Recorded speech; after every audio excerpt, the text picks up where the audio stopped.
Welcome back. The Electoral Commission says it's put in a request to ask President Cyril Ramaphosa to declare the 1st of November a public holiday. The Electoral Commission CEO, Simon Bolo, says this will enable employees and workers to participate in the local elections without any restriction. He's also highlighted the importance of the local elections, saying that the process plays a crucial role in the service delivery for communities across the country. The Commission has also written to the Minister of Home Affairs, Dr. Aaron Motsoaledi, requesting that he facilitates a request to the President asking for Election Day to be declared a public holiday. This intervention is aimed at affording all voters an equal footing to participate in the elections without being encumbered by business and employment considerations on the day of voting.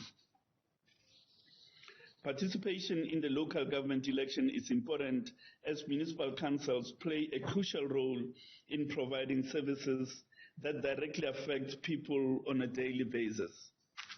Electoral participation, which is impossible without registration, provides an opportunity to shape the local affairs of communities.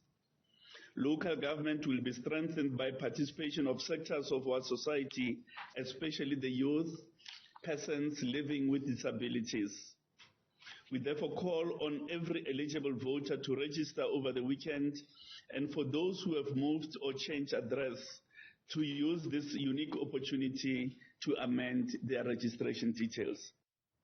The IEC also emphasizing that all South Africans eligible to vote should register to cast their ballots whether or not they are vaccinated. The IEC holding a briefing today on readiness ahead of the voter registration, which is taking place this weekend. We go to the polls on the 1st of November. Masego Sheburi is the Deputy Chief Electoral Officer. Mr. Sheburi, good afternoon to you now. So just to be clear, never mind your vaccination status at present, anyone can come to a registration station, is that correct? That is indeed so. Anyone can come to a registration station, and similarly on voting day, we will not be able to curtail the rights of voters because they either are suspected of having contracted COVID or have COVID. We will send teams with appropriate PPE to administer special votes for persons who have also successfully applied for a special vote. During the pandemic, you've had several days where you've had a lot of by-elections all at the same time. But I'd imagine this weekend is the first time that you're going to have this number of people at voting stations around the country. So this is the first big test of the pandemic in a way. How ready are you for it? It's a very, very strange time. Indeed, it will be a tall order to replicate what we had done in 150 by-elections up to now. For that reason, we are also encouraging persons who have access to the internet to rather use the online voter registration system and not come to a voting station. Voting stations, we need to use them for those persons who could not otherwise be able to register as voters. A person that has access to data, has a smart device, they can go to our website, elections.org.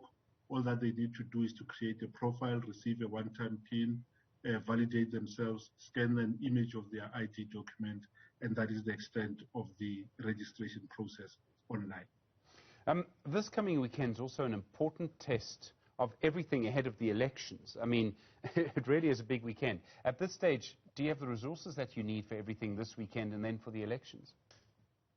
Indeed, the country has placed resources at our disposal to enable us to undertake the mammoth task that we must undertake.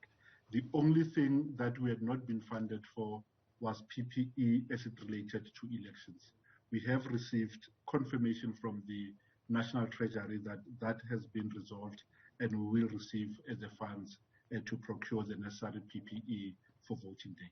And then when people go and register, are you recommending that they take anything with them? I mean, of course, they need their face masks and all the rest, but should they take their own pen or something like that? We are introducing for the first time, Stephen, the use of a new registration device that we've termed a VMD, and there will not be any papers or forms to complete at a voting station. So people do not need to bring forms because the process is now paperless. But for election day, we advise voters to bring their own pens, even though we will provide pens at the voting station, and we will sanitize those pens at regular intervals. For purposes of registration, we ask people to come with face mask or appropriate face covering that covers both the mouth and the nose, and that they observe social distancing. We will provide sanitizers at the entrance and exit of the registration station, so people should not be overly worried about placing themselves at risk by coming to a voting station. So, in other words, it's going to be safe to register to vote? Registration will be safe at the station, but if you feel that you require more safety, you can even avail yourself of the online voter registration at elections.org.za. And Masego, if I may call you that for this question, by all means, Stephen. How are you feeling right now? You've got registration this weekend in the middle of a pandemic. You've got elections in just a few weeks. Man, oh man, I'm glad I'm not you. How are you feeling? To put it in proper context, hitherto, we've always delivered an election in a timetable of between 72 and 84 days, and that would have been after we had had a voter registration weekend. For this election, we must deliver an election that is constitutionally compliant within 42 days on the back of a general voter registration. It is a difficult undertaking, but I think all of us, severally and jointly in the Electoral Commission, are alive to the challenges that face us, and we all will do our contribution to make sure that we can give the country an election that it deserves. Masego Sheburi, thank you very much indeed. The Electoral Commission Deputy Chief Electoral Officer.